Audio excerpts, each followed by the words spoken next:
Hi, Coach. Thanks for joining us today. We will go ahead and get started with questions if you're ready. I'm ready. Yep. Okay. Right.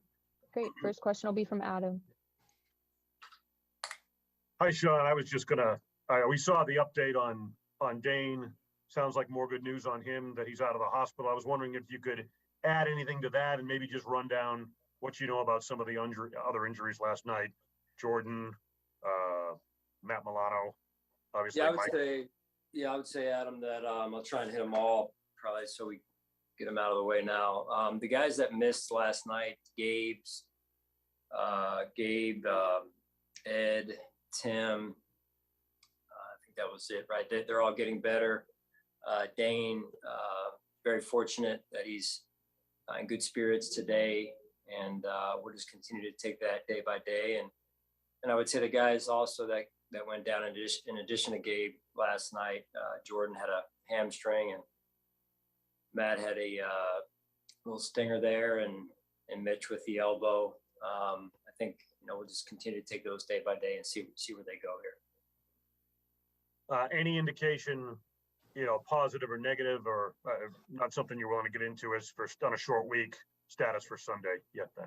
Yeah, no. We just got done the game obviously last night, and just want to get a better feel. Give it really the trainers a better feel tomorrow. I know we'll have a walkthrough tomorrow, and I think we have to put in an injury report, an official report tomorrow. So I think we'll get more information. Usually, Adam, you've been in it 24, 48 hours more so than right after the game here. So. All right. So the only other thing I'd have would be there's so much good to ask you about in terms of how dominating that win was. I guess I would focus on, after you've watched the film, your run defense and how you're able to execute that and limit a guy like Derrick Henry to 25 yards. Yeah, it's never one guy. I thought Leslie Frazier and the defensive staff put together a great plan. The players executed just fundamentally strong, really more than anything. And they knew their assignments. They were disciplined and they tackled well. I thought the front really did a good job of defeating blocks up front and giving the back half of the defense a chance to make clean tackles. Thank you, Sean. Yeah, sure. Hey, Sean, as you guys begin preparation for the Miami Dolphins game, I know you're probably closing the page on last night's game, but what are some of the challenges that the Miami Dolphins present just based on maybe some of the numbers and some of the film that you've already watched? Yeah, small sample under the new head coach and the new staff there. There is continuity on the defensive side, more so than the offensive side with their coaching staff. Continuity as well on special teams. So we have a little bit more film on those sides of the balls, respectively.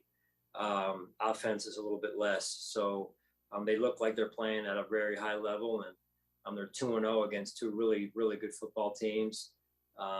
So on a short week here for us, we've got to get rest and then get back to work here and put together a good week of preparation. Then one more question for me, just how important is the week of preparation going to be for possibly two rookies in Christian Benford and Kyer Elam, who might have their hands full with Jalen Waddle and Tyreek Hill going ahead in this matchup, just based on what those two have done numbers wise. They both had over 150 receiving yards yesterday, or Sunday, I should say. Yeah. We've gone up against both of them before, but now they're on the same field. I always thought they were a talented football team over the last couple of years, and going against Miami, that is, and now adding Tyreek Hill to that mix they've got a tremendous amount of playmakers on that team, both sides of the ball and special teams, and very explosive on offense with what they can do in the throws down the field, the yards after catch. And it doesn't just come all from the backfield, it seems. From the wideouts. It comes from Gesicki as well as the running back core there. So very, very explosive. And then Tua is playing at a very high level as well. Thanks, Sean. Sure. Hi, Sean. It's Jay with the Buffalo News. My question was sort of similar to Maddie's there, but how does the uncertainty right now in the secondary in terms of Dane's condition and Micah's condition potentially impact how you prepare for this game? Yeah, it leaves us a little bit in an unknown position right now that way, but there's others too, right? So we faced that last week as well, and as late as last Saturday, this past Saturday, Jay, as you know, with Gabe's situation. So I was extremely proud of the way the guys were prepared and stepped in and did a great job. Jay Kumaro is a guy that doesn't get a lot of publicity, and thought he did a phenomenal job of being ready to go and on short notice and going out there and making plays for us. So same thing on defense with Brandon Bryan and CJ and in his first game as a Buffalo Bill, as a pro player, really, first regular season game. So my hat goes off to those guys. So we'll need more of that this week. And that's what we've got to do. That's the journey of an NFL season. And we expect whoever's number's called is to step in and step up.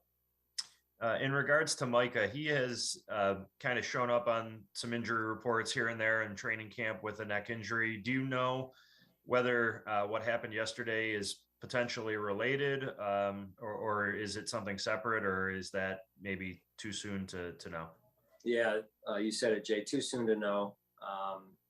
So we'll just continue to take it one day at a time. Again, I usually get the feel from the trainers, and they like a little bit of time on their side as well. So I'll wait to hear from them tomorrow on that. Okay, thank you. Yep. Hey, Sean, I know that, we saw the update from the team this morning. Have you had a chance to talk to Dane today? I know you mentioned that you talked to him before the ambulance left last night, but have you had a chance to talk with him today? Yes. In fact, I have, and we had a good conversation downstairs in the training room. And again, like I said, he seems to be in good spirits. When those conversations happen, given what happened less than 24 hours ago, I know you said it's bigger than football. Does it feel like this is almost as good of a scenario that could have come out of this after we watched what happened last night? Yeah, absolutely. I had a chance to communicate with, or Nate had a chance to communicate with me. We were kind of going back and forth last night, trying to really see if I should go over to the hospital. And Nate didn't think that was going to be necessary from a timing standpoint. It seemed like they were going to get released, both of those guys, and they did. So I was happy to see smiles on their faces, and in terms of Nate sent me a picture of them as I was heading home at that point. So it was good to see, and just kind of just helped me get a little bit of rest there too, just knowing that they were in a good spot. No easy way to really transition from the severity of that back to football. But I did want to ask you, at the end of the first half, you guys are in that 4th and 1, and Josh finds Steph in the back of the end zone. Did it feel like that's kind of when things changed? I know like every game has a turning point. Does it feel like that's kind of where this one turned? Yeah, it felt like it. We were looking to hard count them there. I think it was 4th and 1.5, and just see. And but I didn't want to take a delay and have to back us up out of a chance to go for it. So I called the timeout, and unfortunately they jumped at the same time. They were probably timing up the play clock there. It was down to 2 seconds or whatnot, but. So that was a called deal, and then we went with it on 4th and the short distance like we had, as you said. And I thought Josh and Steph did a great job. Josh kind of fading back and buying a little bit more time, and Steph finding that open area there. That's just the rapport that those two have built up. And I think our receivers overall, tight ends, Dawson, backs as well, they do a really good job of working in tandem with Josh and some of those loose plays. Cool. Thank you, Sean. I appreciate it. Yep. Hey, Sean, you talked last night about how, this injury with Dane, it becomes something that's bigger than football. Does the relief of knowing he's okay, is that a little bit more of a relief today, getting the good update on him this morning? Oh, absolutely. Yeah. That's the part that's bigger than football. There's a football piece of that, but the bigger piece of it all of the pie there is Dane's health and well-being. And that's true for every one of our players and staff, right? We're trying like heck to win games, but at the end of the day, it's quality of life and making sure everyone's doing well that way. Is at this point, is it too early to start thinking about Dane's maybe immediate football future? I know last night everybody's thinking about be able to move and walk and do all that stuff, but is it close enough now that where you're looking at whether or not he's going to play next week after, anything like that? Yeah, I still don't know. Like I said, it was a good sign this morning that he was in good spirits, and we'll just see how he is tomorrow. Okay. Thanks, Sean. Yep. Hi, Sean. It's Jay again. Just to clarify, when you had mentioned earlier about potentially going over to the hospital, I think you referenced both players. The team, unless I missed it, I thought it was only Dane. Was there a did someone else go to be evaluated? Yeah, Micah went over just just to be evaluated as well, just to make sure. So, Okay, great. Thank you. sure. That's all the questions we have for today. Thanks, All Coach. right, guys. Thank you.